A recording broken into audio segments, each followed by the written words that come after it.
F'isem tal-Missier u tal-Iben tal-Ispiritu Santu. Amen. Il-grazzi ta' Sidna Ġesu Kristu li mħabba Alla u l-Alla fl-Ispiritu Santu tkun magħhom il-koll. Eżis ejjew imroddu ħajr lil-mulej għalli xoġbu jagħtina jum ieħor fil-ħajja tagħna biex fih inkomplu narfu kemm lilna jħobbna. Biex dan il-jum inkomplu narfu kemm hu f'danna ġid fil-ħajja tagħna, tant li nistgħu propju ngħixu din il-ħajja. Nirringrazzjaw għaliex kif smajna fil-bidu, illum qegħdin niċċelebraw żewġ okkażjonijiet mill-isbaħ. It-tluħ tal-mulej fis-sema li ma jfissirx li l-mulej ħallina imma propju jinsab fil-qalb tagħna. Ukoll niċċelebraw il-festa ta' Santa Rita, mara illi għexet id-batija imma fuq kollox għexet l-imħabba ta' Alla. Fil-bidu ta' din l-Ewkaristija eżistjej, ejjew narfu l-nuqqasijiet tagħna sabiex nitħejjew tajjeb u niċċelebraw kif jixraq dawn il-misteri għad-nies.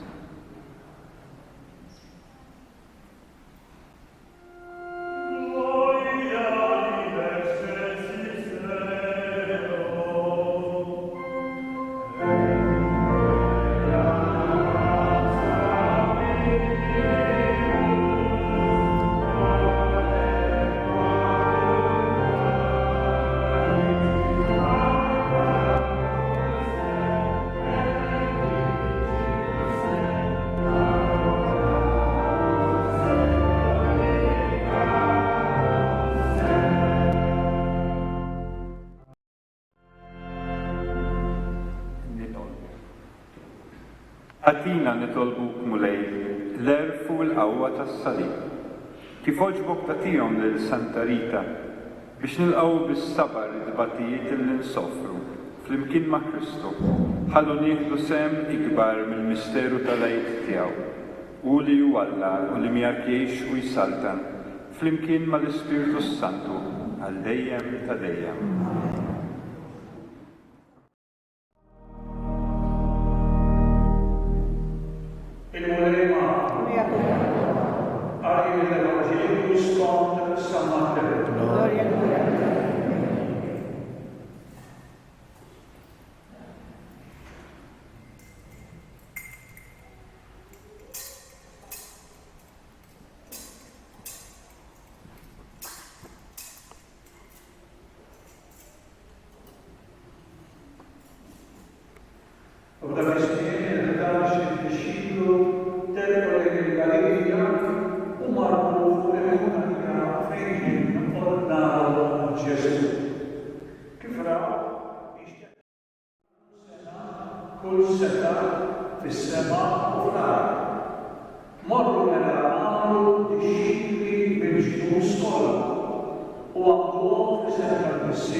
Wieħed forsi jistenna xi ħaġa iktar. Imma l-liturġija llum tippreżentalna l-għeluq tal-Evanġelju skont San Mattew. Ftit frus illi insomma tantx jgħidulna affarijiet. Però jekk nifqu ftit nirriflettu u dan huwa s-sabiħ tal-kelma ta' Alla, jinfetħu għajnejna biex nifhmu u nittamaw illi anke l-qalb tagħna tinfetaħ ħalli dik iż-żerrija illi llum il-kelma trid tgħidilna tinżel fil-font tagħna u tibdilha. Ix-xena smajnija. Ġesu jagħti l-aħħar appuntament lill eżistjaw dawk in-nies li għal 3 snin sħaħ imxew warajh. Mhux neċessarjament fehmu dak kollu illi kien jgħidilhom għaliex matul ħajtu fuq din l-art naraw il-ħafna argumenti u jekk irridu delużjonijiet ukoll li dawn in-nies kellhom. Imma jekk forsi ma fehmuhx, ħabbew. Talmu mill-iżbalji tagħhom, iddispjaċihom ta' kemm il-darba jista' jkun xaħduh. U dan l-appuntament imorru fuq il-muntanja ma nafux x'isima. U minkejja dawk it-tliet snin sħaħ jimxu warajh, dak it-tagħlim kollu illi irċievew, xorta jkun hemm min jiddubita. Id-dubju f'dan il-każ nafuh sew naħseb jien għaliex kollha kemm aħna niddubitaw u la darba għandna moħħ illi jaħseb l-affarijiet li mhumiex dritti jdejquna jagħtuna fastidju. U propju għalhekk għandna bżonn illi għajnejna jinfetħu ħalli naraw kollox. Allura ngħidu dawn in-nies kellu għajnejhom magħluqin, jista' jkun. Jista' jkun ukoll f'dak il-mument kienu għadhom ma fehmux, komplew ma jifhmux dak li Ġesu Kristu jrid minnhom u qed jibgħathom jagħmlu. Ġesu jibgħathom mad-dinja biex jagħmlu dixxikli. U dixxikli minnu ħlief dak il-bniedem kif jgħidilna San Pawl fit-tieni lezzjoni illi għandu għajnejh tal-qalbu imdawwal biex jarrafu x'inhi t-tama tagħhom. Dak l-appuntament sewa biex dawn il-11 min-nies illi kienu wkoll jiddubitaw imorru fid-dinja kollha u jagħtu eżempju. U għalfejn bagħathom Ġesu? Biex jibni r-riġment ta' nies sinsara? Mhux neċessarjament. Bagħat lil dawn id-dixxipli mal-erba' tiriq tad-dinja biex jagħmlu lin-nies kif għandhom jgħixu. Għaliex Ġesu wara kollox dan tal lil dawn in-nies id-don tal-ħajja vera, ħilsa mill-jasar tad-dnubiet, ħilsa mill-irbit tad-dinja. Dawn in-nies kienu x'kienu sokob kemm kienu sokob, kienu nies ħilsa. Għaliex biss mhux għax fehmu imma emmnu f'Ġesu. Id-dixxiplu u dak il-bniedem illi għandu moħħu miftuħ, illi ma jiqafx fuq l-inċident illi jara, imma jara xi ħaġa iktar. Għaliex l-għajnejn tal-qalb tiegħu huma imdawwlin, għaliex huwa mimli bil-kelma. Dawn id-dixxipli marru mad-dinja jagħmlu proprju nies ħilsa. U jwassluhom biex jifhmu illi l-ħajja hi sabiħa, illi hija d-don minn Alla l-imbierek għal kull wieħed u waħda minnha. Rridu jgħalmuhom illi madwarhom hemm ħafna l-pub lesti biex jaħtfu dik il-ħajja. Imma permezz tal-kelma nistgħu ngħixu. U naraw ftit illi din ix-xhieda wara dawn is-sekli kollha waslet ukoll għandna. U forsi din hija l-lezzjoni li llum il-kelma trid tagħtina u forsi trid tistaqsina u tinfed fil-fond tal-eżistenza tagħna. Aħna għal xiex nistgħu nissieħu d-dixxipli ta' Kristu? Għaliex nagħmlu d-devozzjonijiet tagħna biss? Għaliex noqogħdu attenti li ma nagħmlux il-nubiet biss? Jew inkella li x'għandna moħħna miftuħ fuq il-ħajja u l-għajnejn tal-qalb tagħna huma imdawwlin biex narfu x'inhi it-tama tas-sejħa tagħna. Id-dixxiplu hu dak li għandu għajnejn ta' qalbu imdawwal. Imma mhux biss illi jaf x'inhi it-tama tas-sejħa tagħna.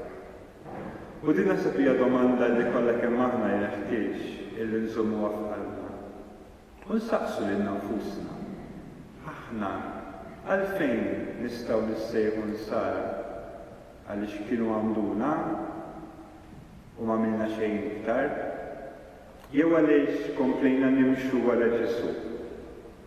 Għaliex fimna li forsi anke aħna soqgħod imma b'daqshekk ma qtajniex qalbna għaliex il-kelma tiegħu timliena ħajja.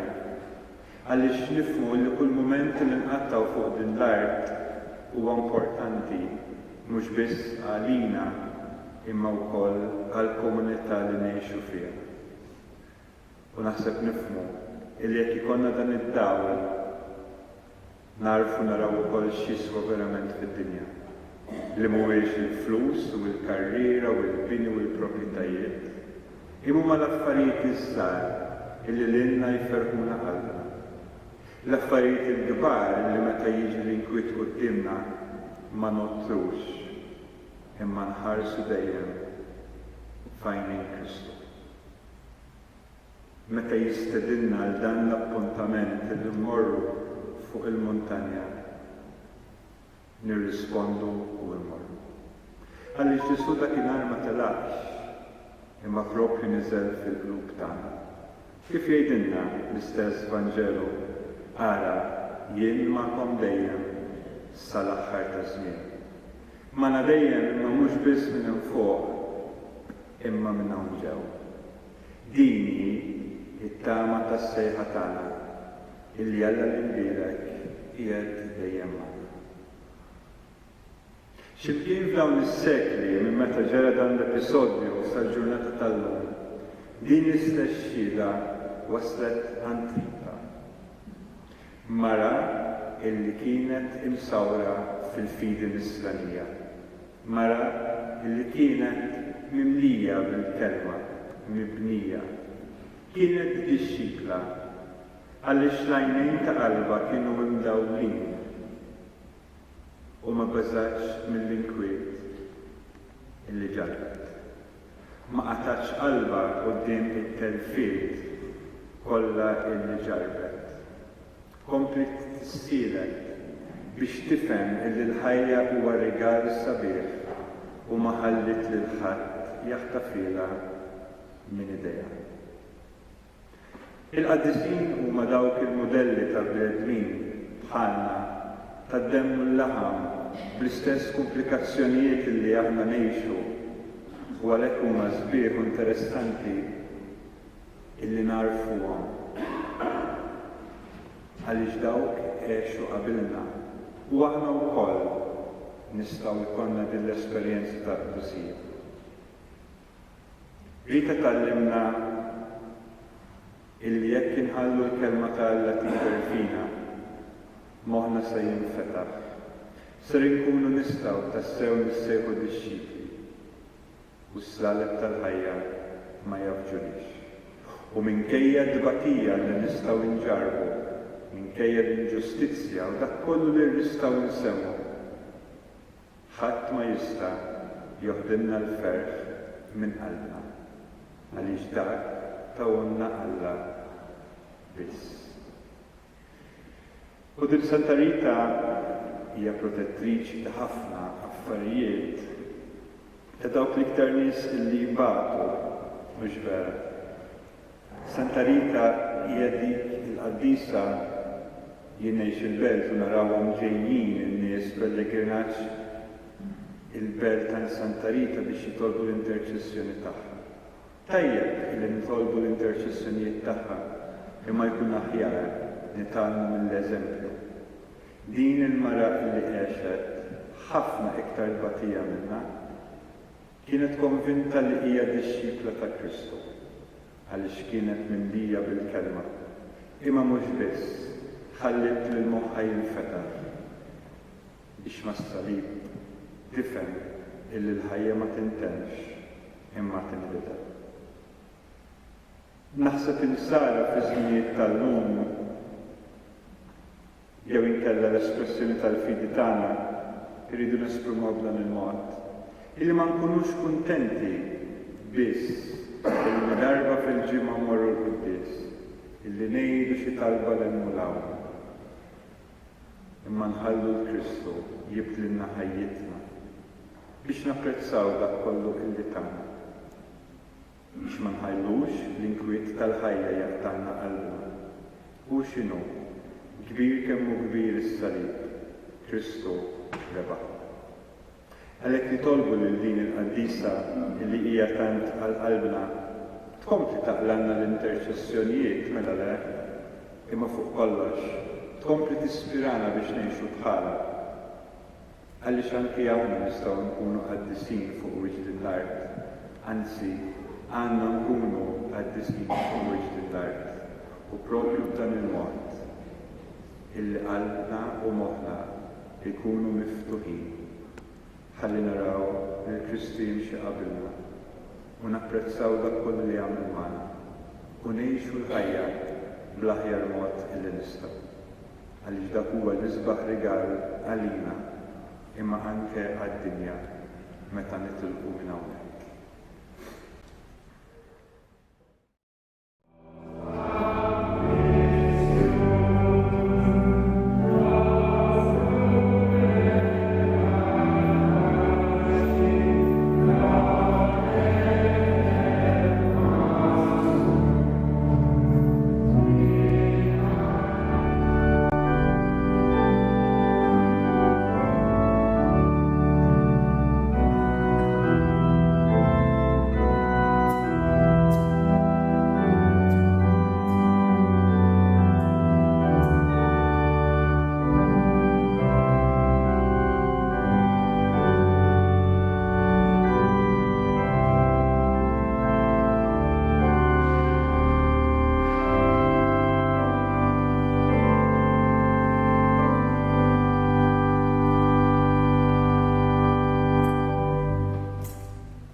Għadis tas-sew il-tmej, it-tnajn ta' kull dusija.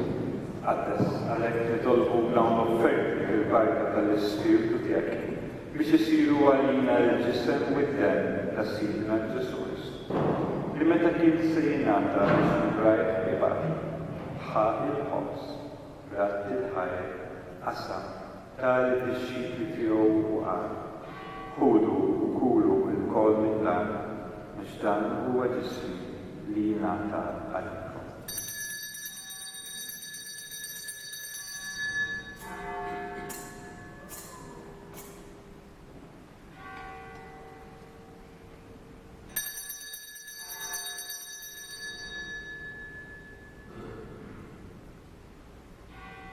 Ekk ukoll wara l-iqlar ħaq il-kalċi, reġa' rat il-ħajja, tali bix-xikli tiegħu u qal.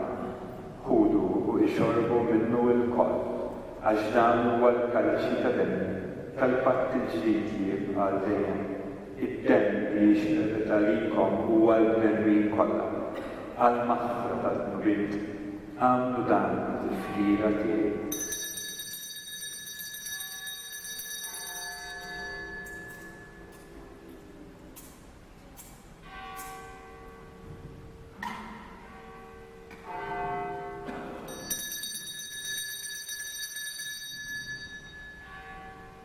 Dan il-misteru tal-fidi.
Għatina nitolbu fil-imu il-misteru tal-ġisem u id-dem tiegħek.